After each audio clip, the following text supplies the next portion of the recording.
disease dengue has come unusually early this year in Singapore. Yang juga perlu diwaspadai juga yakni munculnya penyakit padaran atau Di Indonesia, penyakit DBD merupakan masalah kesehatan yang prioritas karena masih banyak daerah yang endemik. Memasuki masa peralihan dari musim kemarau ke musim penghujan, kasus DBD di Indonesia terpantau meningkat. Berdasarkan catatan dari Direktorat Pencegahan dan Pengendalian Penyakit Menular (P2PM) sampai minggu ke-36, jumlah kumulatif kasus konfirmasi DBD dari Januari 2022 dilaporkan sebanyak 87.501 kasus dan 816 kematian. Daerah endemik DBD pada umumnya merupakan sumber penyebaran penyakit ke wilayah lain. Setiap kejadian luar biasa DBD umumnya dimulai dengan peningkatan jumlah kasus wilayah tersebut. Penyakit DBD mempunyai perjalanan yang sangat cepat dan sering menjadi fatal karena banyak pasien yang meninggal akibat penanganannya yang terlambat. Maraknya kejadian DBD menunjukkan hal ini bukan hal yang sepele. Untuk itu, penting bagi kita untuk mengetahui penyakit tersebut lebih dalam melalui beberapa hal. Yang pertama, morfologi nyamuk Aedes aegypti.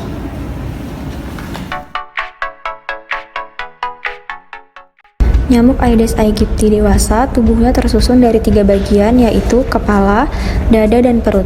Bagian kepala memiliki sepasang mata majemuk dan antena yang berbulu. Alat mulut nyamuk betina tipe penusup, penghisap, dan termasuk lebih menyukai manusia. Nyamuk betina mempunyai antena tipe pilose, sedangkan nyamuk jantan tipe plumose. Dada nyamuk ini tersusun dari 3 ruas, porotoraks, mesotoraks, dan metatoraks. Setiap ruas dada ada sepanjang kaki yang terdiri dari femur atau paha, tibia atau betis, dan tarsus. Memiliki ruas yang terdiri dari kaki ada gelang-gelang putih, tetapi pada bagian tibia kaki belang ada gelang putih. Bagian punggung ada gambaran garis-garis putih yang dapat dipakai untuk membedakan dengan jenis lainnya. Gambaran punggung nyamuk Aedes aegypti berupa sepasang garis lengkung putih pada tepinya dan sepasang garis lengkung submedian di tengahnya. Perut terdiri dari 8 ruas, dan pada ruas-ruas tersebut terdapat bintik-bintik putih. Waktu istirahat posisi nyamuk Aedes aegypti tubuhnya sejajar dengan bidang permukaan yang dihinggapinya. Nyamuk Aedes aegypti seperti nyamuk lainnya mengalami metamorfosis sempurna, yaitu telur, jentik, pupa nyamuk dewasa. Stadium telur, jentik, dan pupa hidup di dalam air. Pada umumnya, telur akan menetas menjadi jentik dalam waktu kurang lebih 2 hari setelah telur terendam air. Telur dapat bertahan hingga kurang lebih selama 2-3 bulan apabila tidak terendam air, dan apabila musim penghujan tiba dan kontainer menampung air, maka telur akan terendam kembali dan akan menetas menjadi jentik. Stadium jentik biasanya berlangsung 6-8 hari, dan stadium pupa atau kepompong berlangsung antara 2-4 hari.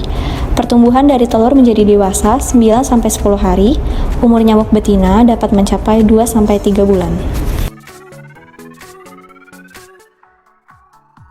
Demam berdarah denggi adalah penyakit menular yang disebabkan oleh virus denggi yang dibawa oleh nyamuk Aedes aegypti dan Aedes albopictus betina. Fase demam berdarah sendiri ada 3. Yang pertama, fase febril. Gejalanya demam tinggi 2-7 hari, nyeri tubuh, nyeri otot, sakit tenggorokan, juga sakit kepala. Fase kedua, fase kritis. Durasinya 24 hingga 48 jam. Pada fase ini, trombosit akan mengalami penurunan dengan sangat cepat. Gejala lainnya seperti sakit perut, muntah, feses berwarna hitam, gusi dan hidung berdarah, muncul bintik-bintik merah di kulit, lalu kesulitan bernafas. Pada fase ini, pasien harus sangat dijaga cairannya. Kemudian fase ketiga, fase recovery. Durasinya 48 hingga 72 jam setelah fase kritis. Meskipun telah berada di fase recovery, asupan cairan pasien harus terus dijaga, karena jika kekurangan cairan dapat terjadi dehidrasi, dan jika berlebihan dapat memicu kematian karena edema paru dan gagal jantung. Nah, penularan demam berdarah juga ada 3. Yang pertama, dari nyamuk yang terinfeksi oleh virus denggi menggigit manusia yang dalam keadaan sakit bisa berpotensi menimbulkan demam berdarah. Yang kedua, yaitu dari manusia yang sedang sakit demam berdarah lalu digigit oleh nyamuk sehingga nyamuk tersebut membawa virus denggi di dalam tubuhnya. Yang ketiga adalah penularan dari ibu hamil kepada bayinya, di mana ibu hamil ini dapat melahirkan secara prematur dan bayinya lahir dengan berat badan rendah. Fase yang pertama yaitu fase susceptible atau fase rentan. Pada fase ini, nyamuk Aedes aegypti yang tidak infektif menjadi infektif setelah menggigit manusia yang sakit atau biasa disebut dengan keadaan viremia, di mana massa virus bereplikasi cepat dalam tubuh manusia. Agar darah yang dihisap oleh nyamuk tidak beku, pada saat menggigit manusia, nyamuk akan mengekskresikan kelenjar siliva melalui proboscis. Nah, pada saat inilah virus Dengue dari nyamuk akan menginfeksi manusia. Pada tahap ini, manusia masih dalam kondisi sehat walaupun sebenarnya sudah rentan terkena virus Dengue.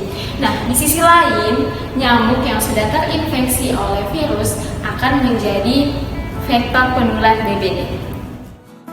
Fase yang kedua yaitu fase subklinis atau asistomatis. Setelah virus masuk ke dalam tubuh manusia, virus tersebut akan memperbanyak diri dan menginfeksi sel darah putih dan kelenjar getah bening.